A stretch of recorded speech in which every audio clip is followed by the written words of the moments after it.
I don't know. Some days I just have really bad ADHD, and today is one of those days. I think I would have a heart attack.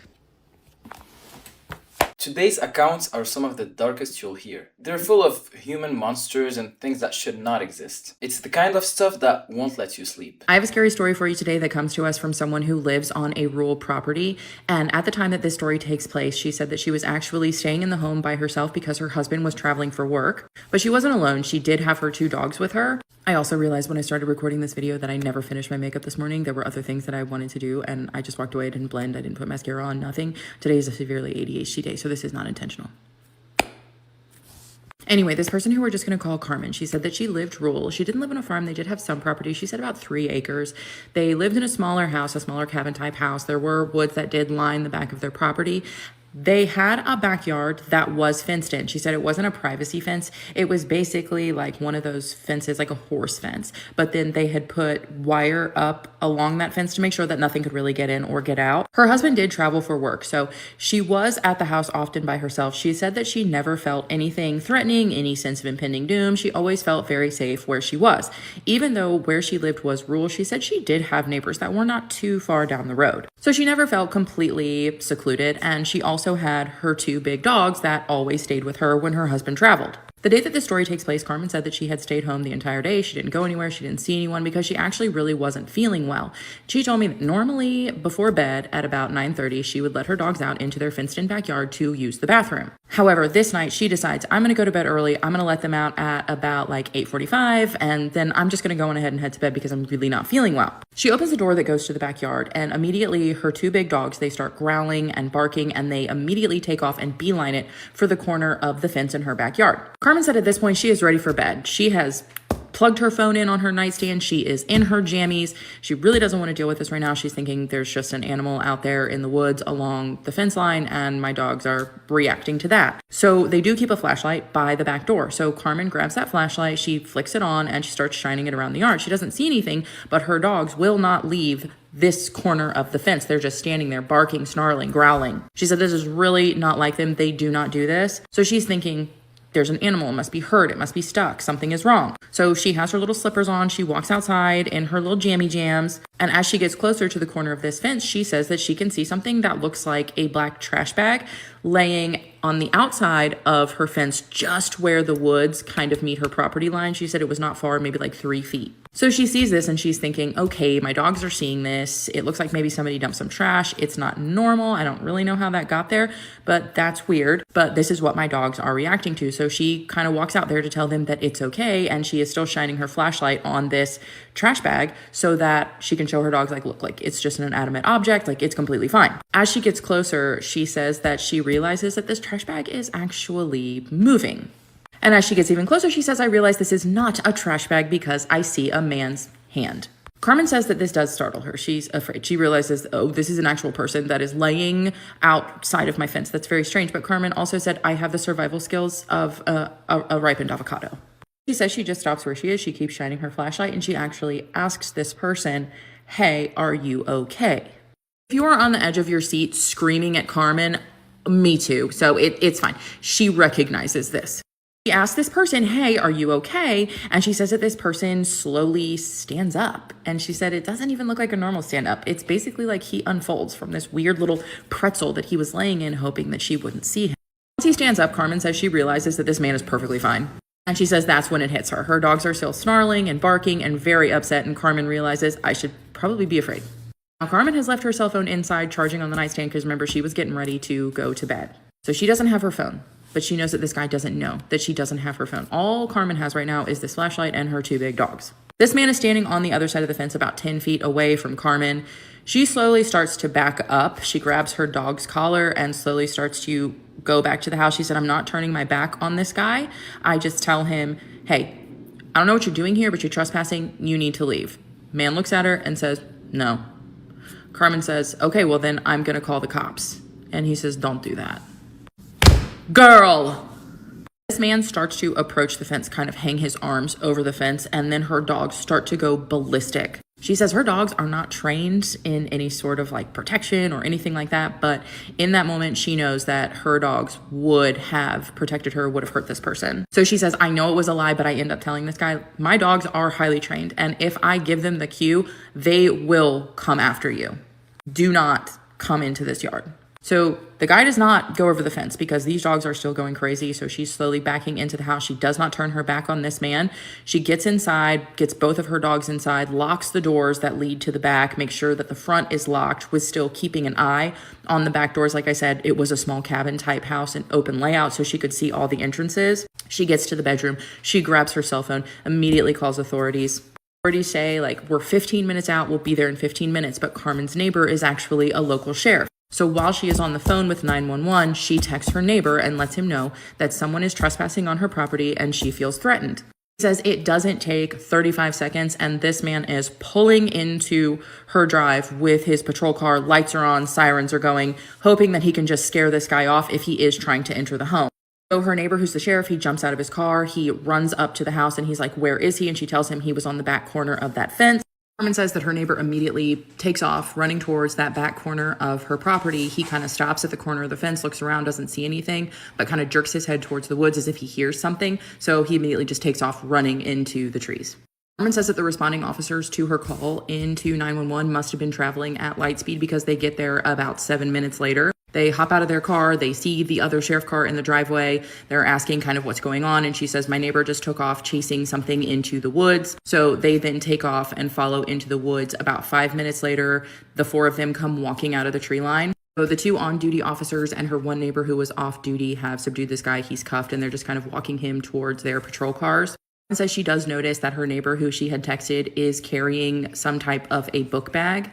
Carmen says she does not want to have any other interaction with this guy who was standing at the corner of her fence, so she's not going near the patrol cars, but one officer does stay with him. They have him in the back, and then her neighbor and the officer come up to her house to talk to her. Her neighbor tells her that in this book bag, they had found certain things that could inflict things, and also a notebook with notes about Carmen's schedule. Where she went, when she let her dogs out, when she normally went to bed, when her husband normally traveled. This guy who was on the outside of Carmen's fence had plans. He had apparently told the officers as well as Carmen's neighbor that the only reason that he did not follow through with whatever he had planned was because her schedule was off and her dogs. Carmen said that this is still very fresh. This guy is currently incarcerated. However, since he didn't actually do anything and they can't prove what his intent was, he will soon be out.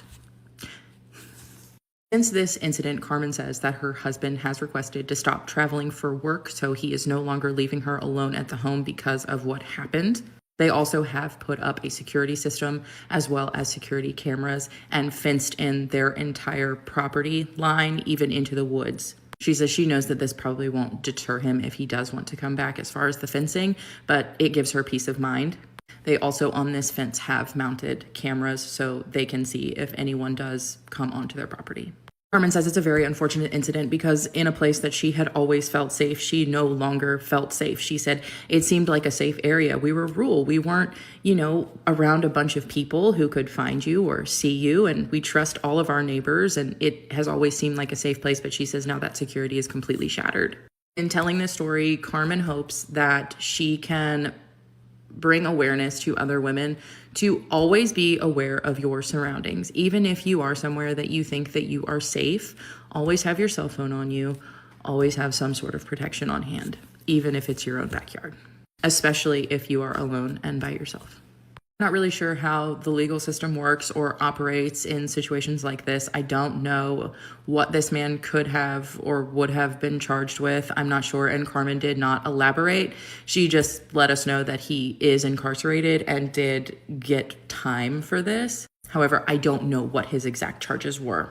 There are so many stories that I can tell you, and when I tell them, I don't feel fear from them. I more so feel fascination and a want to understand. However, when it comes to sharing stories like this, these are the ones that scare me because honestly, there is nothing scarier in this world than human beings. But I hope that everyone has a really great day. I'm really sorry about my makeup, especially my eyeshadow. I didn't blend it.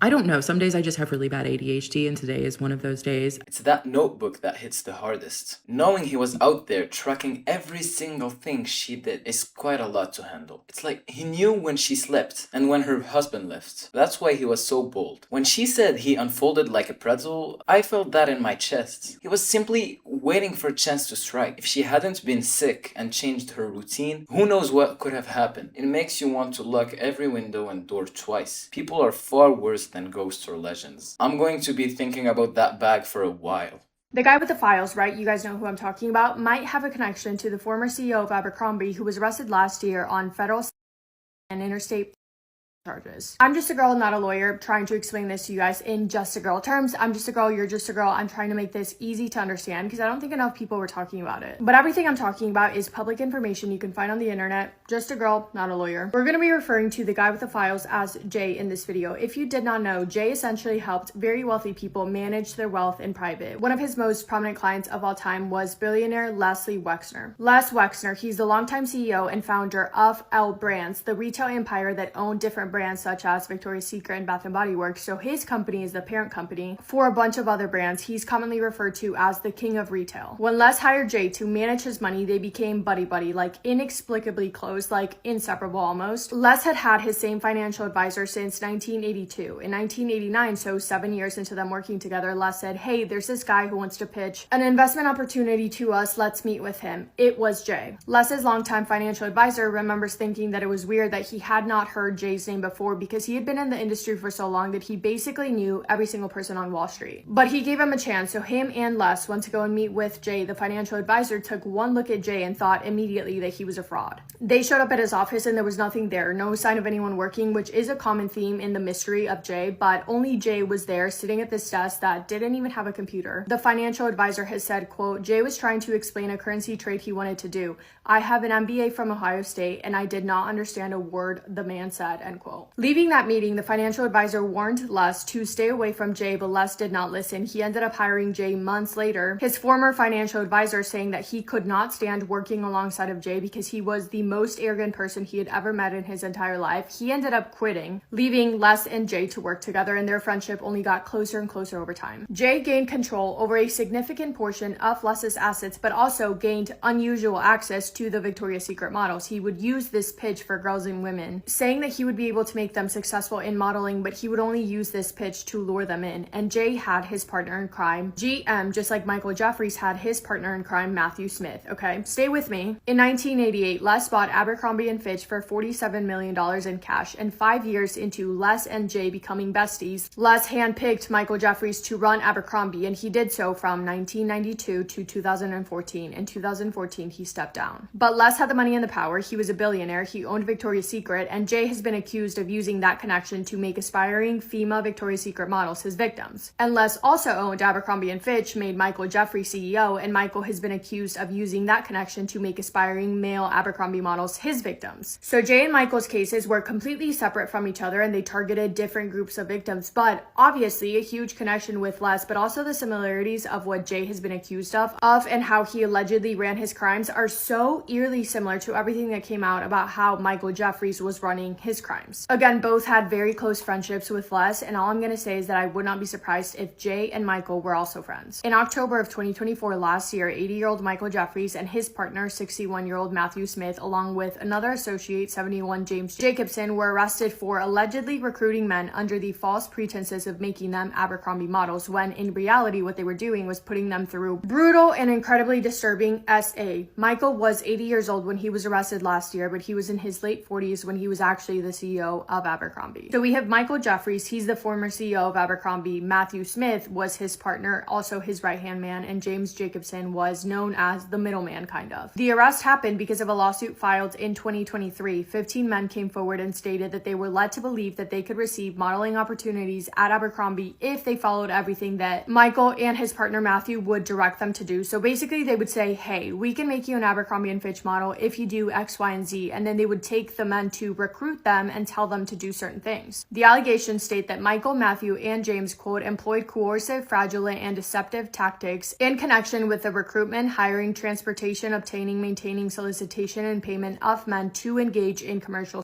8 out of the 15 men who described seeing or being forced to be involved in these acts said that they were recruited by James, who they also described to be sort of like the middleman. And under U.S. law, means getting a person to travel to another state or country to have or money by using force, fraud, and coercion. When the lawsuit was filed with those massive allegations, it started an investigation to basically fact check what the men were saying, the victims were saying happened. In the investigation, there were emails, detailed travel plans, and flight logs uncovered to support all of their claims. One of the men came forward and stated that he was approached by James, who told him that he knew the owners of Abercrombie and invited him to a meeting. At that meeting, there was a photographer, Bruce Weber. Bruce was a big deal, one of the most prestigious names in fashion photography, working for brands such as Ralph Lauren, Calvin Klein, Vogue, Vanity Fair, and he loved to take pictures of attractive people. Models who worked with Bruce remember having private sessions with him in which he would ask them to wear very little and ask them to breathe and to touch and move their hands wherever they felt their quote-unquote energy. At times, Bruce would move their hands with his own. One model remembers him putting his fingers in his mouth and putting his hands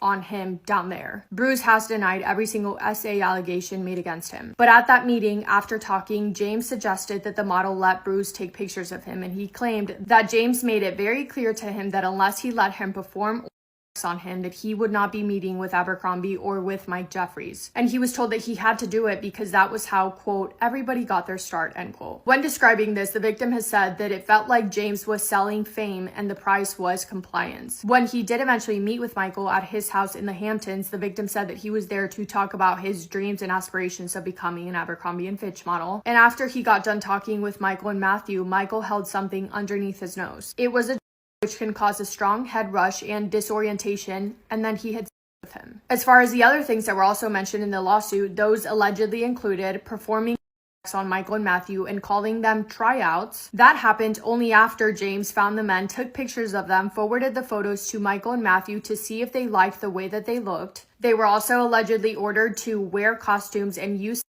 to prepare for those particular acts. They were ordered to change their looks to look their best and up to the standards of Michael and Matthew, one victim stating that they shaved his area down there without any notice, and others supporting that saying that there was a personal groomer hired to intimately shave their body hair, which felt incredibly dehumanizing. They were given substances to make the men more compliant and causing them to be physically incapable of resisting anything. Substances also to make them so out of it to make them unable to say no if they did not want to do something, and other substances to make them physically able to perform even if they were not willing to. Does that make sense? Do you get what I'm saying? They, of course, had to sign NDAs, and while they were there, wherever they were, they had to give up their phones, wallets, and sometimes clothing. Those would be taken from them and held in an inaccessible location during the event. And Michael and Matthew were also accused of operating a quote-unquote referral system that rewarded the male models who recruited other male models to meet with Michael and Matthew, and if they did successfully recruit other men, they would be rewarded, but that had to be earned. But a reward, if they did what they were told, meant that they would go to these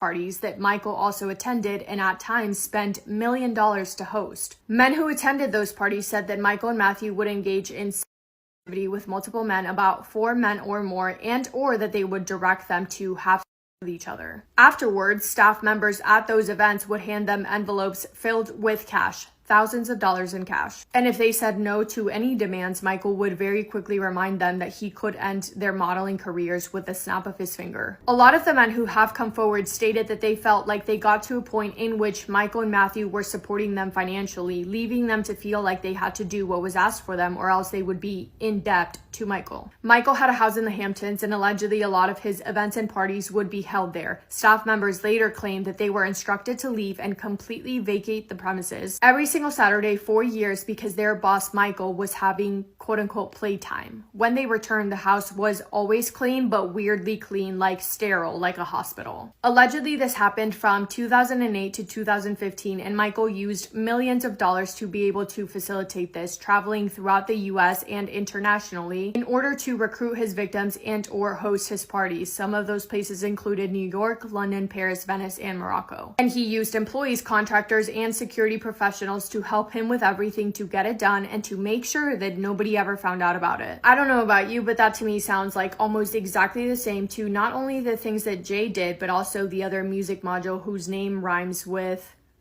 Liddy. And Michael Jeffries was able to do what he did because he had the power and the connections, and he was seen as this incredibly successful guy who managed to turn Abercrombie & Fitch into the massive enterprise that it became. And I know a lot of you guys that watch my videos are around my same age, and Michael Jeffries allegedly was doing all of this from the time that I would have been in middle school until about my freshman year in high school. And yeah, Abercrombie & Fitch was seen as the coolest thing ever. When I was in middle school, like, it was really dominating the industry. And by the way, Abercrombie then and Abercrombie now, completely different. I'm currently obsessed with Abercrombie. I love their stuff now. But it goes without saying that Michael Jeffries is a despicable man. He's a strange dude overall. He has really weird things that he would do, such as going through revolving doors twice, never passing his employees down the stairwells, parking his Porsche every single day at the same angle in the parking lot, leaving the keys in between the seats and the doors always unlocked. He also had a pair of lucky shoes that he would wear anytime that he would read financial reports. His biggest obsession, though, was his vision of the perfect all-American kid.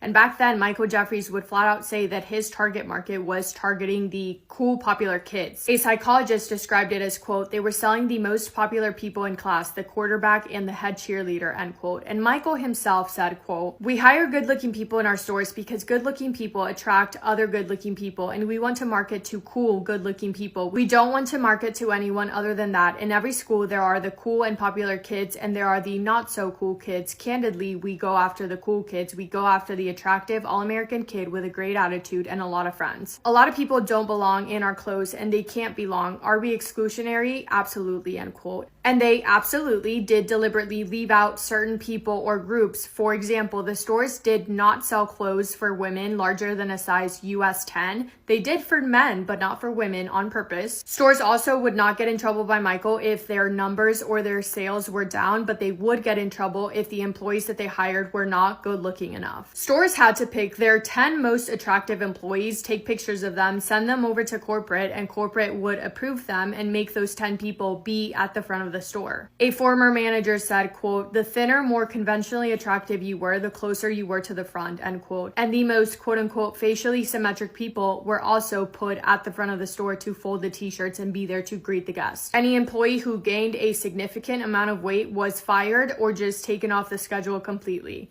In 2003, when Michael was CEO, Abercrombie faced a lawsuit by several thousand former employees and job applicants who alleged that the company had turned people down from working there because their look was quote-unquote not Abercrombie enough. Abercrombie settled that lawsuit for $40 million, but they never admitted to any wrongdoing. And you can tell that attraction is what he was going for, which is why, even though it's a clothing company, in a lot of the branding and the marketing, the male models were not wearing much of it. And do you guys remember when they would have male models standing outside of the front to greet people? I clearly remember that. And they always had abs, and their abs were always showing. He didn't only use the models for the look that he was going for. Michael went for that entire vibe with the nightclub dark interior with the A&F cologne literally being hosed around and sprayed on every single rack of clothing. Apparently every single hour the employees had to go around spreading the cologne to keep that signature smell potent. The photo shoots of the models and even the photos that were put on the shopping bags, they all had that black and white look to them, featuring partially dressed young people.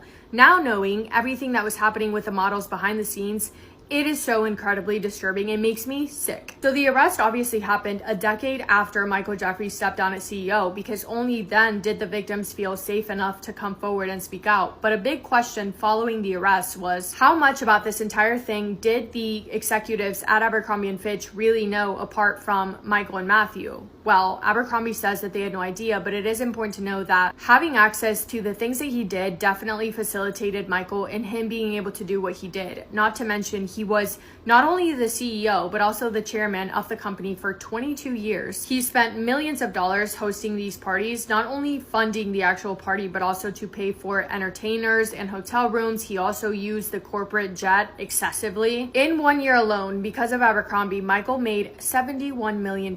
So the question is, were others in the company not involved but aware of what the money was being used for? As far as who else was involved, we don't know, but it's reported that at these parties and events, Michael and Matthew would have guests that have only been described to as being their quote-unquote friends. At one of the largest events that he hosted, he held it in a private villa in a 5-star hotel. In 2011, he flew dozens of men to Morocco, and him and Matthew invited these friends. One of the men that was flown to Morocco to be an entertainer was only going because he was under the impression that he was just going to go there to dance, but not that he would be physically involved with anyone there. He was just going to perform, to dance on his own and then leave, and he decided to do so because he needed the money to be able to support his family. But when he was there, moments into his dance, Michael came on to him. And the next thing he remembers is falling asleep and waking up with something inside of him, leading him to believe that he had been and 80-year-old Michael pleaded not guilty to 16 criminal charges in a New York federal court, and he put up a $110 million bond. He was released and walked out of there smiling. If convicted, he is facing a maximum sentence of life in prison and a minimum sentence of 15 years. However, his case has been put on pause. It was put on pause this past summer in May of 2025 because a judge ruled that Michael was mentally incompetent to stand trial after it was determined that he suffers from Alzheimer's disease and dementia and has residual effects of a traumatic brain injury. His issues were described as progressive and incurable, making him unable to assist in his own defense. The judge ruled for him to be hospitalized for treatment and then be reevaluated to determine if his competency could be restored, but that does not look likely. Matthew and James have also pleaded not guilty to all charges. Matthew was released in a $10 million bond under conditions including home detention and GPS monitoring. James was also released on a $500,000 bond and is under home confinement with GPS monitoring. And again, everything I just talked about is alleged, and all three of them are presumed innocent unless and until proven guilty. Yeah.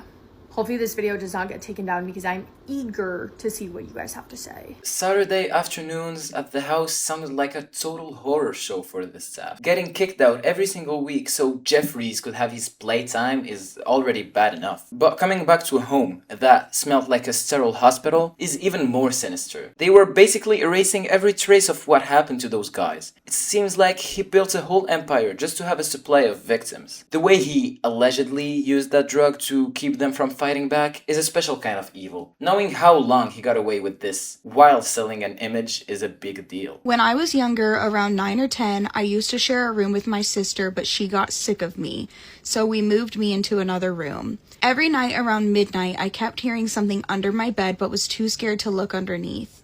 In my mind, if I hid my entire body under the pillow and blanket and put my arms in a circle around my head, I would be safe.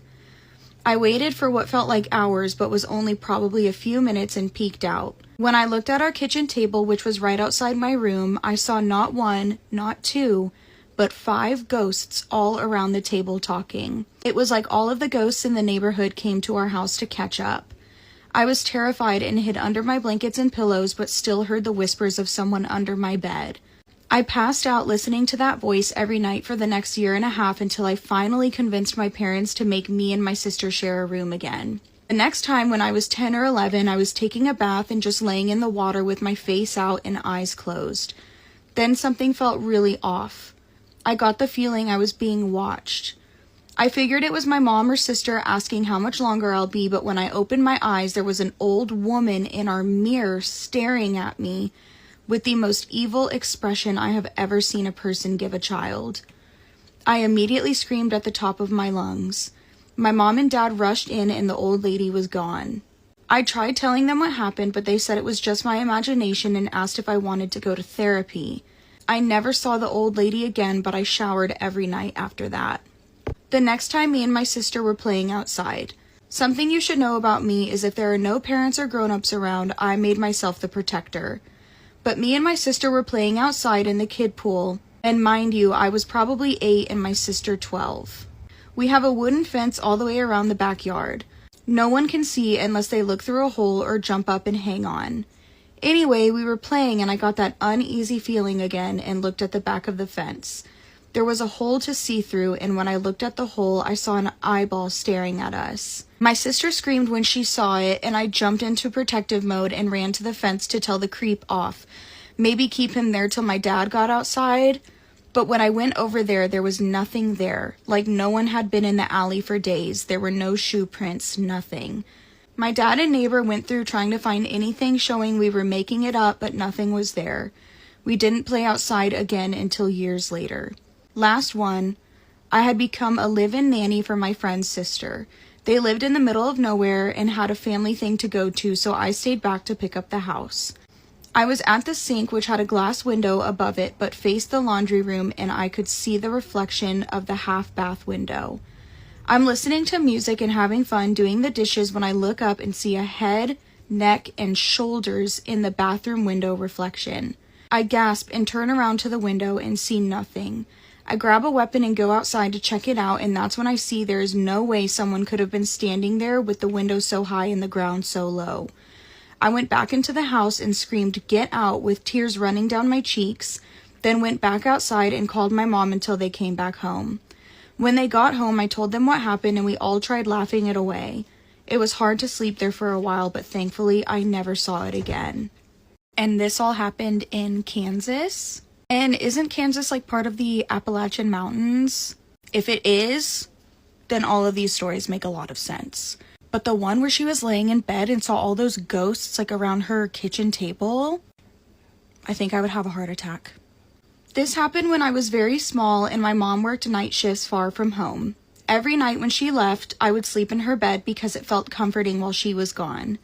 My dad usually would check up on me at night while my mom was gone, peeking his head and a bit of his body to see if I was all right. The one morning I was watching Peppa Pig and they made a scarecrow for their garden.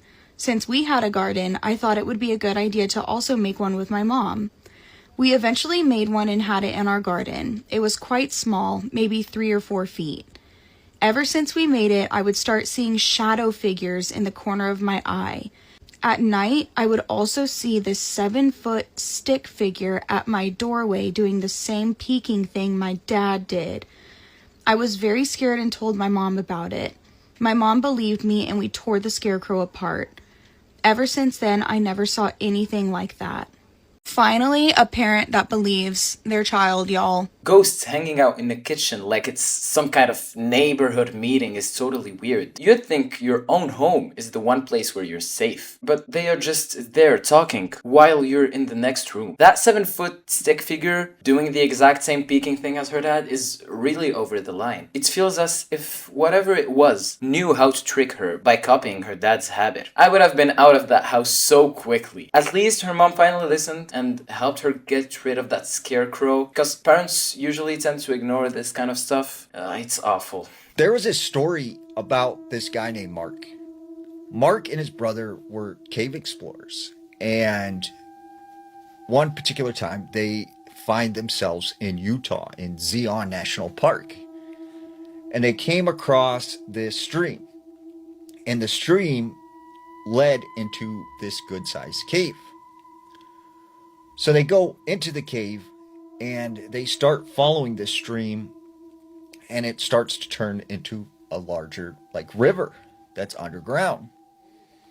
And as they made their way from all these different chambers of the cave and they followed this body of water, it became more and more turbulent. And eventually the cave basically stopped and the water kind of went under into another cavern that was completely submerged. So Mark and his brother knew they couldn't go any further. However, to the side, they find this other tunnel. And the entrance to it was sort of about 5.5 feet tall. So Mark and his brother, they decide to see where this cave would lead.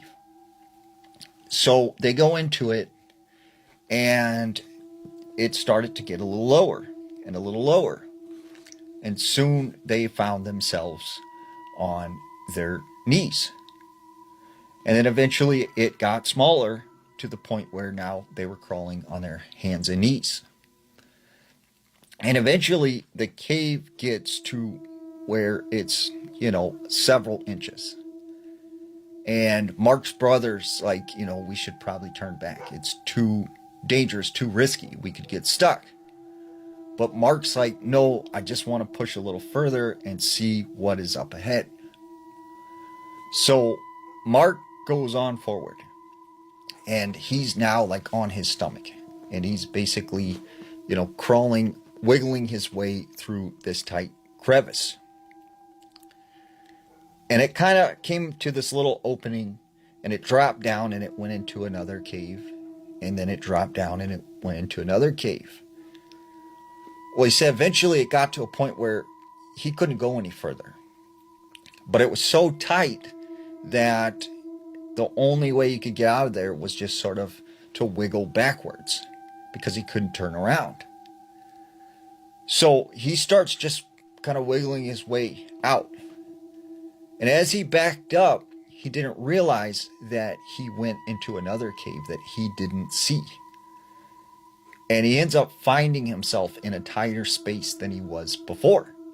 And eventually he gets stuck to the point where he can't move. And it was really, really tight. But the worst of his problems were far from over, because he starts to feel liquid on his feet. He knew there was water.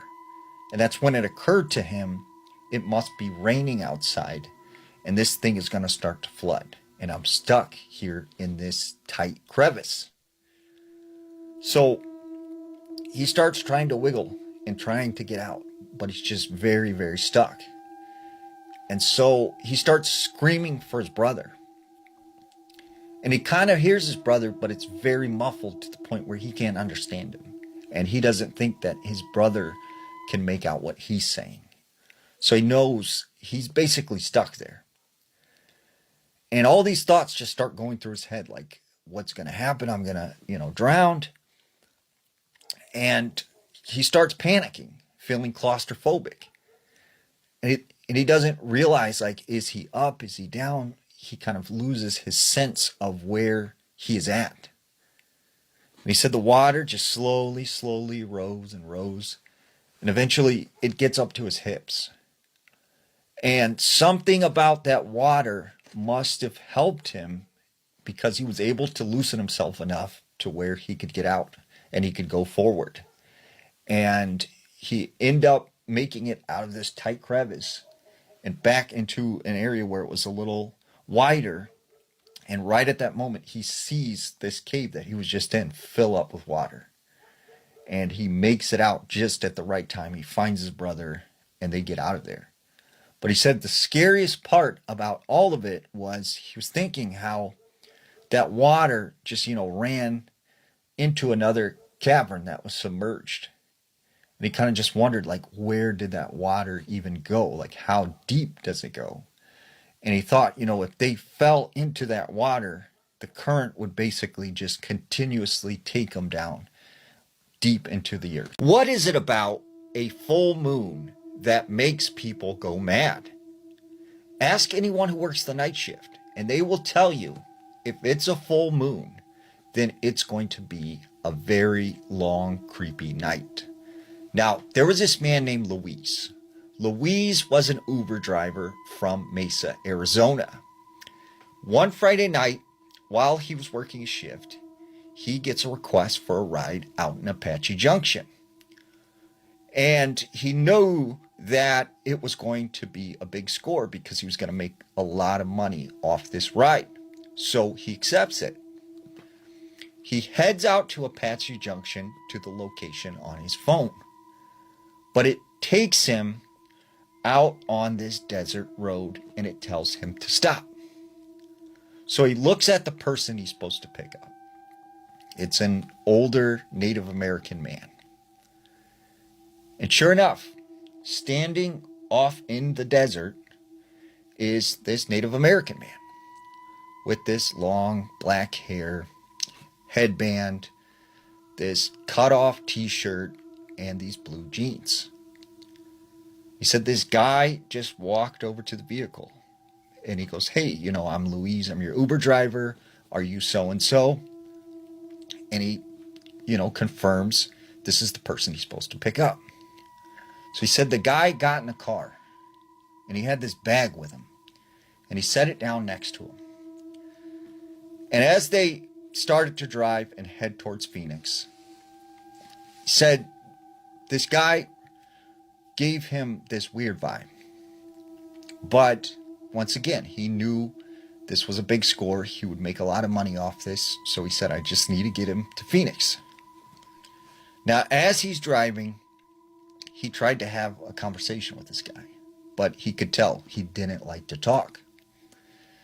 And he said he just kind of sat there in the back with this grin on his face, just looking forward. So they get into the Phoenix metro area,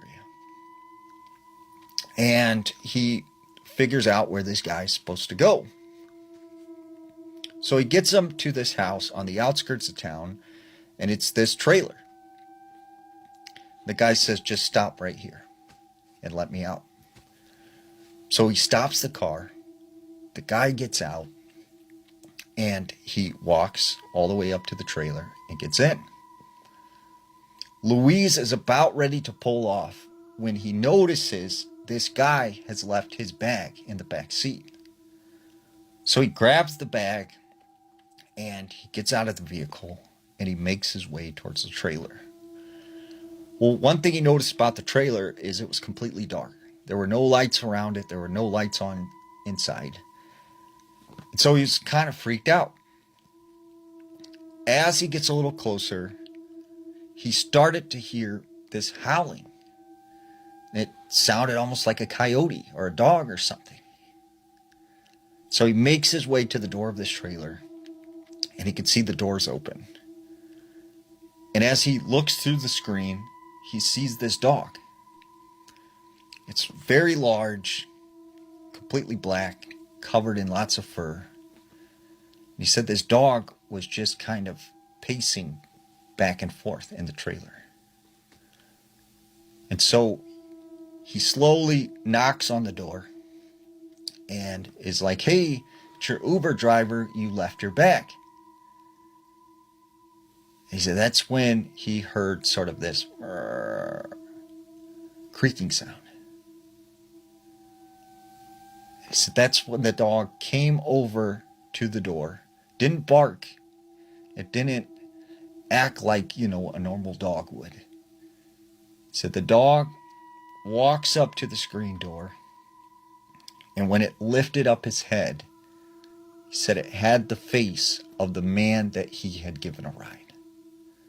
So he throws the bag down and he takes off running back to his vehicle, and he jumps in and he leaves. And as he gets home, he said all he could think about is how that dog had the face of a man. I'm definitely staying far away from caves after that. Wiggling backwards through a tiny hole while feeling water touch your feet sounds kind of the worst possible way to go. You're trapped and the water keeps rising until there's no air left. Then he sees that same man from the ride merely walking around as a dog. A dog with a human face is not exactly something I ever want to think about. It's totally wrong to look through a screen door and see a creature with a person's feature. I'm glad he got out of there because I don't think I could deal with that. No matter how many times we asked if we could stop, it kept telling us no. This all happened in Guanajuato, a place already known for its rich folklore and its history. And after that night, I don't mess with rituals anymore. And to be honest, we thought we were just playing a game. This was all around 2:15 in the morning.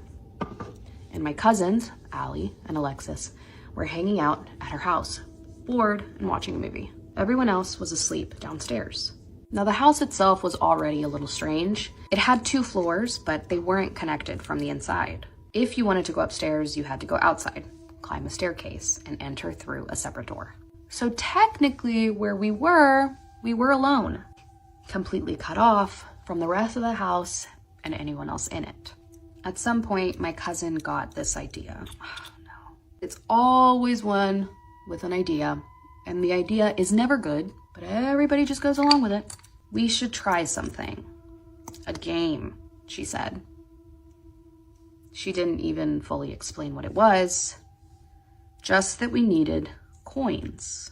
Looking back now, I didn't know why we agreed with her so quickly. I think maybe we were just really bored or curious, but I also think maybe something wanted us to play that game. So we found ourselves grabbing 2 Mexican coins and going to the end of the hallway. Stop. I remember there was a window behind us, slightly open and letting in the night air. And across from us, there was the door that led outside, the only way down to the rest of the house. Now, why would you guys set yourselves up to be on the opposite end of the door to let you out? We sat on the floor at the end of the hallway in a small circle. And, just in case we got scared, we brought all of the pets with us.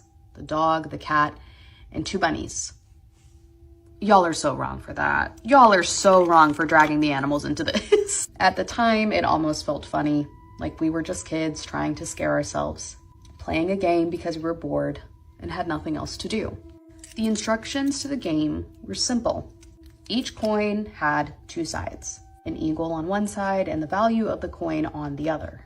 If both sides of the coin landed on the side of the value, it meant no. And if they both landed on the eagle, it meant yes.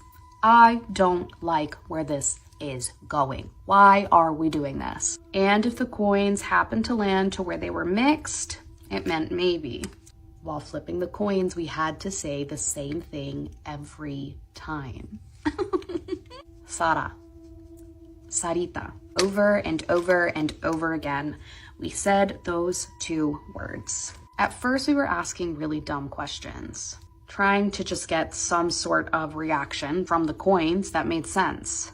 But of course, every time we asked a question, the 2 coins always answered maybe. It didn't matter what we had asked.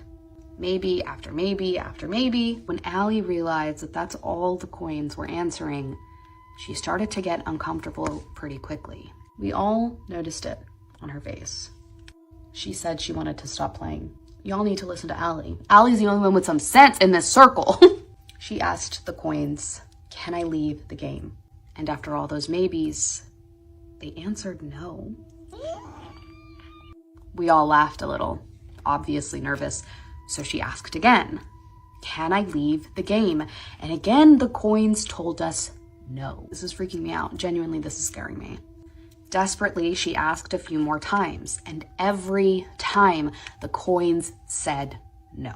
At this point, Alexis started getting annoyed, and she began challenging it, threatening it, saying things like this game is so stupid. She was trying to break the pattern with the coins, tossing them over and over and over again, but the answer didn't change. And it seems that whatever Alexis was doing was just making it worse. The energy in the room shifted, and for some reason it felt aggressive, like it didn't like that Alexis was challenging it. We kept going because at this point we felt like we couldn't stop because the coins were telling us no, and we were all scared. Scared to leave it that way, scared that we would leave some sort of door open because we didn't have permission to leave the game. The feeling of being trapped genuinely would probably make me spiral. We started something and we needed to properly stop it. And that's when we noticed the animals. The bunnies. Both of them were sitting completely still. And then they both started peeing right there on the floor at the same time. What? That's never happened before with our bunnies. They were well trained and they always used their litter box or went outside. But even after they finished, they still didn't move. For whatever reason, that's what snapped us out of it, and that's what really made us scared. We knew almost instantly that something was not right. And then the dog snapped. Allie's dog started aggressively barking. It was loud, not playful, and not friendly.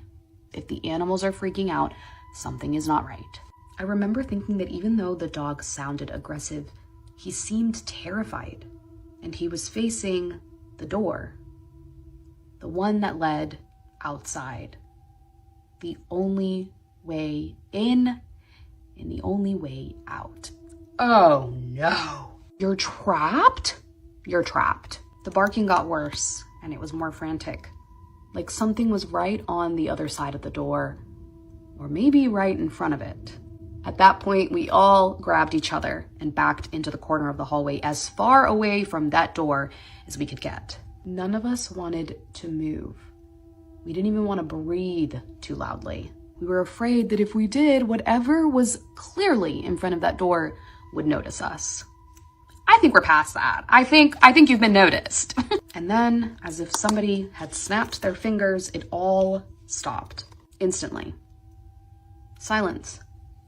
The dog went quiet. Everything around us went still again. And at that point, we didn't even care that we didn't finish the game. We just got up and ran straight into Allie's room, and we locked the door and stayed there for the rest of the night. But none of us slept, and none of us spoke about it. After we had all almost calmed down, we noticed something. Allie had a scratch on her back, a long, fresh mark. And when we tried to explain it, we realized that she was the one with her back facing the door. Whatever we were doing that night, we didn't understand. And we opened a door that shouldn't have been opened. I'm never touching a coin game after this. Who thinks of using regular coins to talk to things? When she said the coins wouldn't let them stop and kept saying no, it was hard to hear. You're stuck in that spot, waiting for something to happen. Things got bad when the animals started acting up. Those bunnies just sitting there and peeing at the same time is something I never want to see in my own house. And animals always know when something's wrong. They see things we can't see. It seems as if the whole room turned against them while they were trapped. The haunted house I grew up in is so up, they could have made an entire horror series based off of that place. So trigger warning, if you do not like scary shit, you're just gonna want to scroll, okay? But let's get into it. The subject reads, I grew up in a house I later found out wasn't empty. They go on to say, hi Casey, I'm hoping that I can remain anonymous, but it's okay if you share my story on your page. I've been watching your page for a while and I've never told this story publicly because it sounds unreal, but I swear on everything this actually happened. I grew up in a house in Ohio. It was just a normal rental, nothing special. My parents got it cheap because it had been sitting for a while, but we didn't really think anything of that. I lived there from the time I was 5 until I moved out at age 18. And for most of my childhood, I just thought the house was weird. Not necessarily haunted, just weird. There were little things that didn't make sense. We weren't allowed to use the basement. My parents always said that it flooded, but I never once saw water down there. The door stayed locked all of the time. That's a little suspicious. At night, I'd hear noises from down there. Not loud, just movement, like something shifting around. I used to think it was pipes or the house settling since it was older, until I got older. When I was about 12, I started noticing things moving. Not in a dramatic way, just small stuff. My backpack wouldn't be where I left it. Kitchen drawers would be open in the morning. The TV would turn on by itself to static, which sounds typical, I know. My parents blamed it on us kids, but one night, something happened that they couldn't explain either. We were all in the living room watching a movie when we heard a loud bang from the basement door. Not like something fell, like something hit it hard. We all froze. My dad got up, walked over, and just stood there staring at the door. And then it happened again. Another bang from inside. He didn't open it. He slowly backed away and told us to go upstairs. That was the first time I actually saw him scared. After that, things seemed to get, well, worse. The sounds in the basement became more frequent, footsteps at night, slow, heavy. Sometimes it sounded like something was dragging across the floor, and sometimes it sounded like more than one set.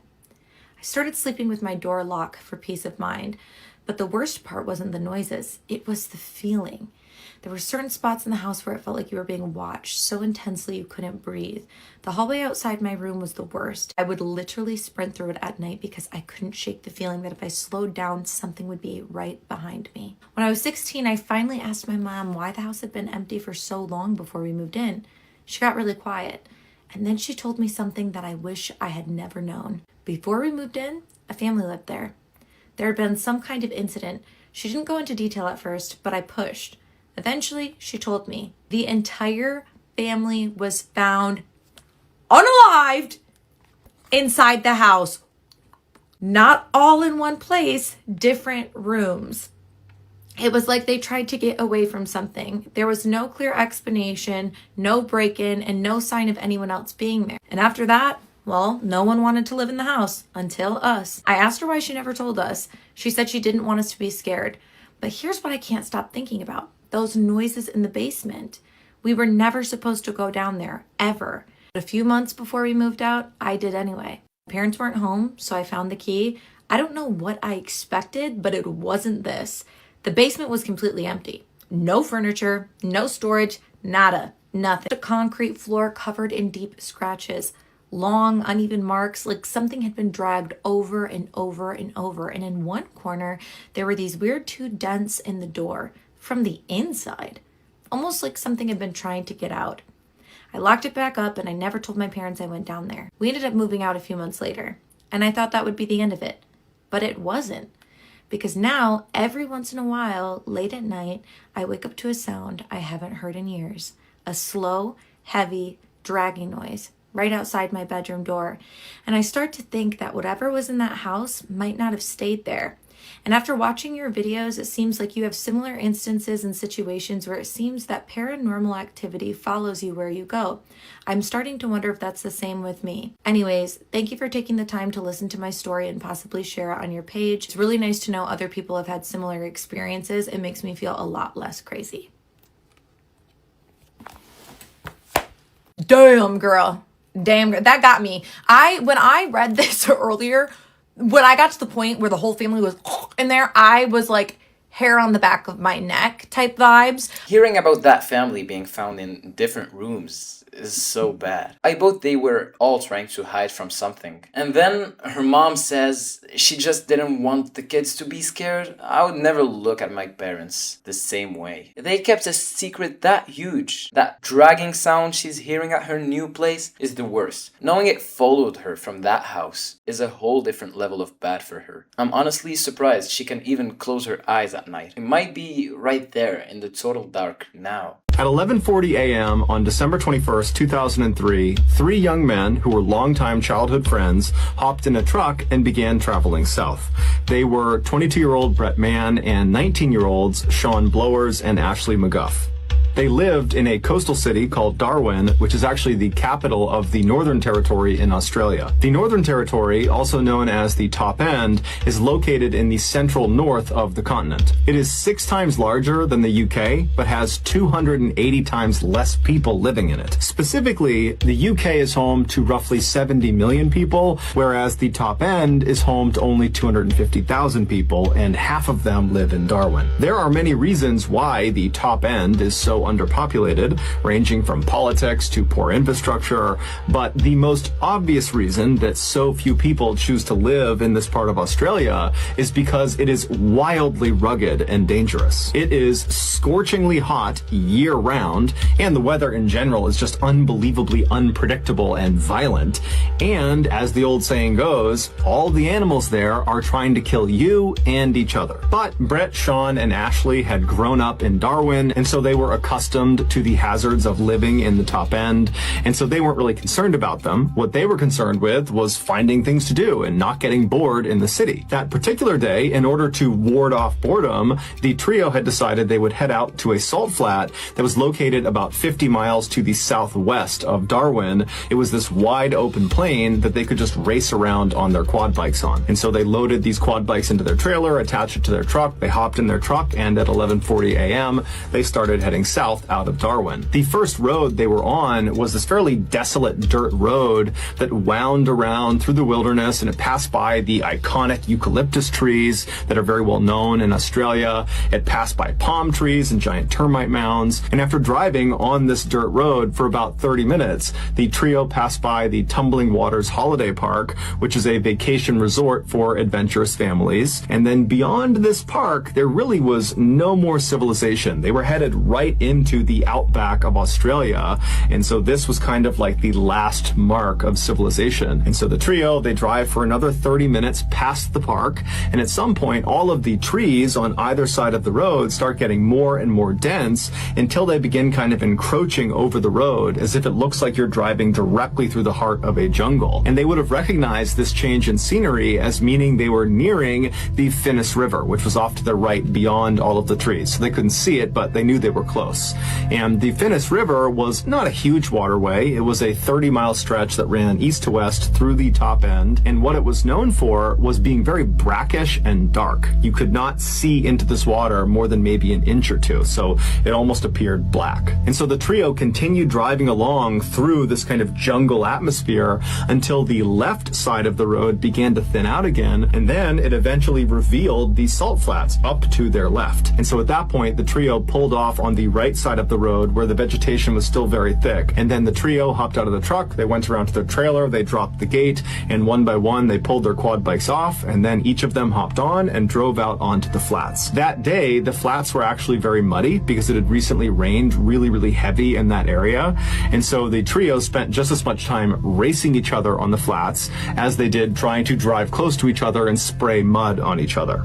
And so for hours, they were out there having a great time. And then at 4:30 p.m., they decided it was time to call it a day. And so they drove back over to the truck. They drove their quad bikes up onto the trailer. They locked it. And then they were about to get into the truck to head back home when one of them suggested, hey, let's head down to the water and rinse our clothes off and get all this mud off of us. Now, you need to understand, in the top end, the place you want to spend the least amount of time in is the water. People in the top end assume that in any natural water body that is not clearly designated as a swimming area has at least one animal lurking in it that will kill you. This is a literal precaution people in the top end take. And so this section of the Finniss River that these three friends were thinking about going and jumping into and washing off inside of, this was not a clearly designated swimming area, and so it should be avoided. But you need to remember, these three guys, they grew up in the top end. They were used to living in this kind of wild area,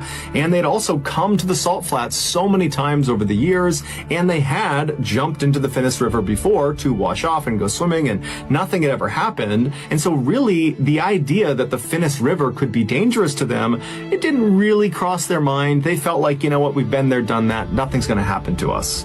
And so they left the truck and walked away from the salt flats into this mangrove forest that's only a couple of feet off the road and began walking towards this river. Normally, the trip from the road through the forest to the river bank, basically where the forest ended and you reach the river, it would take about 10 minutes. But after walking in this mangrove for maybe a minute, they were already standing in river water. It was only a couple of inches of this water, but it signaled to the guys that clearly the river is very swollen from all of the recent rains, enough so that it overflowed beyond its natural boundaries and it's flooded the mangrove forest. But the three guys, they look at each other and think, meh, what's the big deal? I'm sure we'll be fine. And so the guys continued moving on, but as the mangroves began to thin out, they began to slow down dramatically because the riverbanks on the edges of the Finniss River were very, very steep. If you were standing on dry land, if there was no flooding, and you were right on the edge of the Finniss River, if you took even 1 or 2 steps into the river, you would slip down under the water and the water would be over your head. Now, as these guys are walking, because the ground is flooded with this black, brackish water, they couldn't see the ground, and so they couldn't tell where the drop-off into the river was. And so they began to slow down, and then when all the trees were practically gone, they knew they were close, and then one of them actually slipped and kind of tumbled down the edge for a second, but he turned and he grabbed one of the roots of the mangrove tree and pulled himself back up. And then the other two, after seeing this, they walked over and stood next to him, and the trio just stood there looking out at this pitch black looking river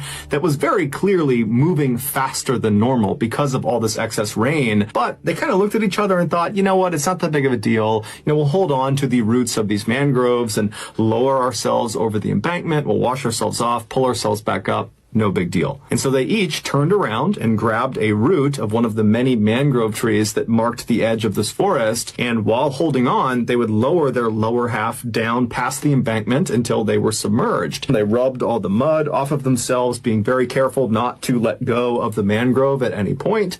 And then as they were about to finish up and pull themselves back up and get back to their truck, Brett loses his balance and somehow lets go of the mangrove root and slips down the steep embankment, and suddenly the current takes him away from his friends and out to the middle of this river, and before long he's getting pulled downstream. And so he yells out to Ashley and Sean, who had their backs turned to him. They turn around, they see their friend, and they instinctively leap into the river to try to go get him and help swim him back to the side. Now, all three of them were very competent swimmers, and so this was not a high panic situation. This was more like a inconvenience and maybe a little bit funny, and so that's why they leapt in no problem. They figured, worst case scenario is we'll drift somewhere down there and we'll get out and we'll walk our way back to our car. But as soon as Sean and Ashley were free floating in this river, they felt how strong this current was, and it was way stronger than they were anticipating. And so they actually started to get a little bit worried, and they looked up ahead of them, and Brett, who had been in the water for 10 or 15 seconds before they leapt in, he had already moved way farther downstream than them. And so they decided, we have to get out, but we need to get to Brett first. We all need to get out at the same place. And so they decide they're going to swim downstream, meet up with Brett, and then get the heck out of that river as fast as they possibly can. And so they yell out to Brett hey, we're coming to get you. And they start swimming as fast as they possibly can. And with the help of the current, they manage to get all the way up to Brett relatively quickly, maybe a couple of minutes. And when they reach him, Sean and Ashley go in front of Brett. And then the three of them, they stop actively swimming and they allow the current to just kind of carry them downstream. And as they're drifting, they begin scouting the left side of the river for a solid clump of mangrove trees they can swim into. Because unless there's something to grab onto on the edge of this river, they can't pull themselves out. And so at this point, the trio is definitely uncomfortable being in the water because of how strong that current is, but they're confident they're going to find a viable landing spot and they're going to get out of here and it will be a great story. And so Sean is in the front, Ashley is right behind him, and then Brett is behind Ashley. And they're all about an arm's length away from each other. And they're drifting down this river for a couple of minutes. They're looking on the left side for a viable landing spot. And then all of a sudden, Ashley just yells out, "Hey, I see something in the water. We need to get out. Find the nearest tree. Get out, get out, get out." And so Sean, he starts panicking. He doesn't even turn around to see what's going on behind him. Adrenaline kicks in and he swims as fast as he possibly can to a tree that's popped out of the river. It's literally growing in the middle of the river. And so he swims up to this tree. He manages to climb up to the first fork of the tree, which is maybe 6 or 8 feet above the water. And as soon as he's up there, he turns around and looks down and he sees Ashley. He reaches down and he hoists Ashley up to the first fork with him. And then the pair turn around again to grab Brett, but Brett's not there. And so they look around, they're thinking, okay, did Brett not make it to the tree? Did the current pull him around? Is he at some other tree? They're yelling out for him, they're looking for him, but there's no Brett. And so they're talking to each other, Ashley and Sean. They're saying, hey, did he call out? Did you hear something? Did he give some indication about where he was going? And they're saying, no, I don't know where he is. And so they start climbing up the tree a little bit and trying to look down and up the river to see if maybe they can see him. And then all of a sudden, Sean notices something yellow flash beneath them in the water. And so he looks straight down and he sees this yellow thing down there. And so he nudges Ashley and he says, look. And so Ashley looks down, and as they're looking, they're about 10 feet off the water at this point. They see this yellow thing start rising up to the surface. Now, the water is so dark, they really can't tell what anything is unless it is at the surface. And so they're watching this yellow thing, and suddenly it comes out of the water, and they see it's Brett. He's got his yellow jacket on. That's what they saw. And Brett is in the mouth of a 13-foot-long saltwater crocodile. He is face down, and his left side is being held in this animal's mouth, and he's not moving. And so Sean and Ashley are so scared, they're just frozen. They're just staring at this monster that's in the water, that's holding their friend underwater, and they can't do anything about it. And for 2 minutes, they just stand there looking at this animal, wondering what's going to happen. And for those entire 2 minutes, the crocodile stared right back up at Ashley and Sean as if it was showing them what it was going to do to them once they got in the water. That I've done this to your friend, I'm getting you to as well. And so they're staring at this animal when suddenly it just kind of goes underneath the water, back down into the black abyss, and it, along with Brett, just disappear. Ashley and Sean are so terrified that they can't even grieve for their friend. They can't feel sad for him. It's like they just go into survival mode. And without saying anything to each other, they just start climbing up this tree as fast and as far as they possibly can. And they only manage to get up maybe a couple more feet to 2 more branches. One's at about 10 or 12 feet off the water, and the other is at about 15 feet off the water. And so Sean makes it onto the lower branch, and then Ashley makes it onto the slightly higher branch. And then once they're situated on their branch and one arm is firmly wrapped around the trunk of the tree, they're able to kind of breathe for a second and take stock of their situation. And even though, of course, the elephant in the room here is that their friend was just eaten by a crocodile, but it's like they can't process that yet. Instead, they start talking about, okay, well, our families, they're going to recognize our absence, and they're going to tell the police, and the police are going to launch a search, and they're going to come find us. Both of them were confident, or they acted confident, that that was going to happen, but they also knew that there was no timeline for this. It could be hours or days until this actually happened. And so as these two teens are sitting on their branches, the reality of their situation really started to come crashing down on them. Because yeah, they're safe in this tree, but how long can they possibly stay in this tree for? I mean, eventually they're going to need to fall asleep. And if they fall asleep, are they going to fall out of the tree and land in the water with this crocodile? I mean, they just didn't know how this was going to turn out. And so as the two began comforting each other, you know, reassuring each other that, oh no, it's going to be just fine. Someone's going to find us tonight, or tomorrow we'll be just fine. As they're doing that, Ashley suddenly stops talking to Sean and just looks straight down. And so Sean realizes what Ashley's doing, and he matches his gaze, and he looks straight down, and at the base of their tree, in that black water, is the 13-foot-long saltwater crocodile. It's back, and it no longer has Brett in its mouth. They have no idea where Brett is. He's just gone. Saltwater crocodiles are considered the most aggressive and dangerous crocodiles in the world, and they are one of only 2 crocodile species that will actively hunt humans when given a chance. And so these two teens are helpless in this tree. All they have is some separation from the black water and this animal down below, and so they just find themselves staring straight down at this crocodile, and in turn this crocodile just stares right back up at them. It's very clearly waiting for them. It wants them to come out of the tree so it can eat them. And so the crocodile just continuously repositions itself all around the tree. It's just keeping the top of its head out of the water so its eyes can look up at them. And so the teens are just praying that at some point it will grow tired of them and will leave. And after several hours, right as the sun is about to set, this crocodile does seem to give up on them, and it drifts under the water and disappears. After a couple of minutes, Sean, who was on the slightly lower branch, decides he doesn't want to be any closer to the water than he needs to be, and he's going to climb up to Ashley's branch. And so he very carefully stands up on his branch. He makes sure he's got solid footing, and then he reaches up and he grabs a branch with his right hand, and he kind of tests it, and he feels like it's pretty sturdy, and then he puts all his weight on it and tries to reach for another branch when this one breaks. And as soon as that branch broke, Sean tumbled 10 feet into the water. And so he hits the water, he goes all the way under, he sinks a few feet under, and immediately he's turned around and he's trying to swim as fast as he can to the surface, and he's just expecting at any moment this crocodile is going to bite him. He gets to the surface and he looks around. It's a little bit dark, but he can immediately see his tree, and he realizes the current has pulled him away from his tree.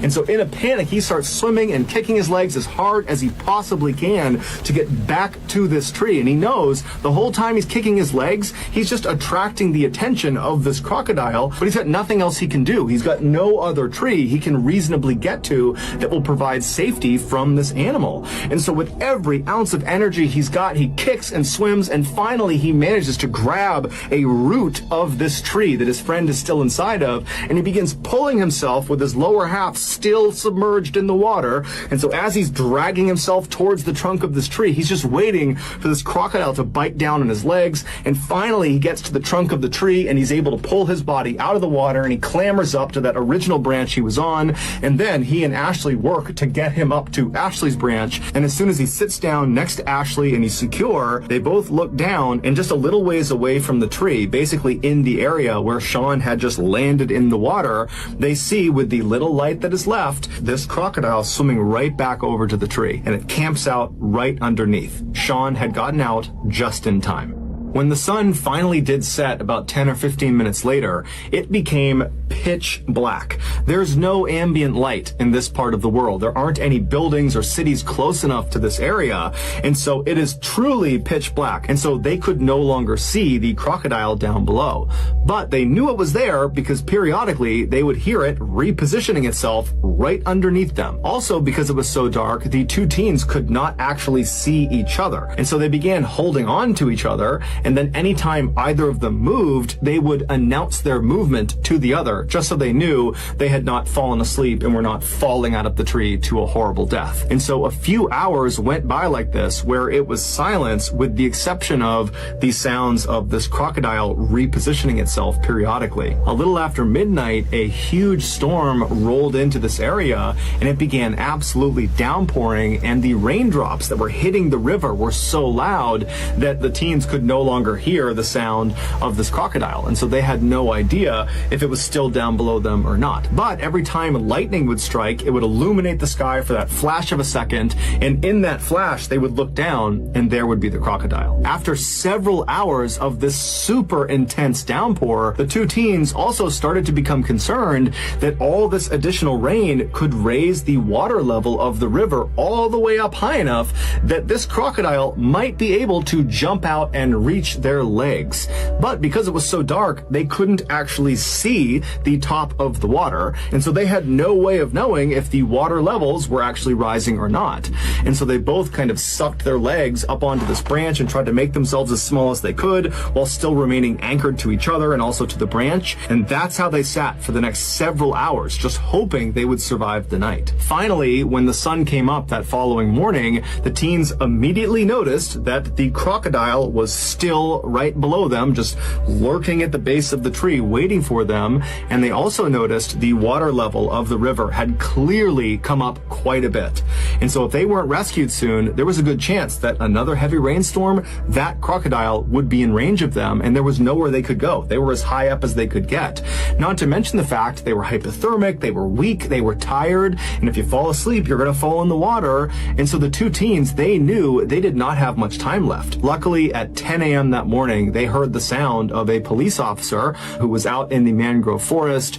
It turned out their families had recognized their absence. They'd called the police, and that morning a search had been launched. They had found their truck and then had been walking down the river yelling out to them, and then they finally did find them. Initially, when they located these two teens stuck in the tree, they called in a helicopter to hover over them and lower down a ladder that could climb back up.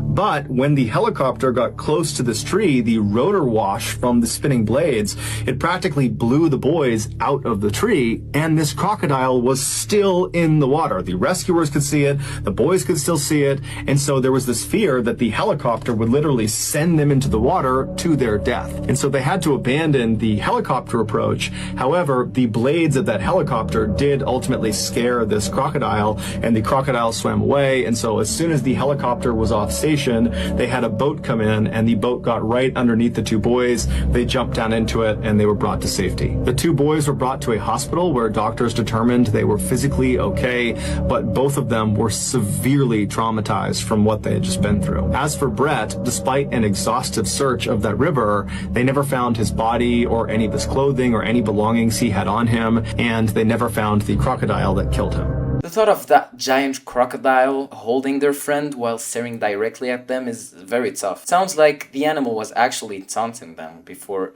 it went back under. Then a branch snaps and Sean drops right into this black water. I'd be paralyzed if I was in his shoes. You're completely blind at that river. You know for a fact a massive predator is maybe circling your legs in the dark. Miracle those two stayed on those branches until the rescue boat finally showed up. Poor Brett never had a chance against a monster that big. And that's it for today. If you liked this video, make sure to leave a like, subscribe, and maybe comment down below which story was your favorite. You can click on this next video, and I'll see you later. Goodbye.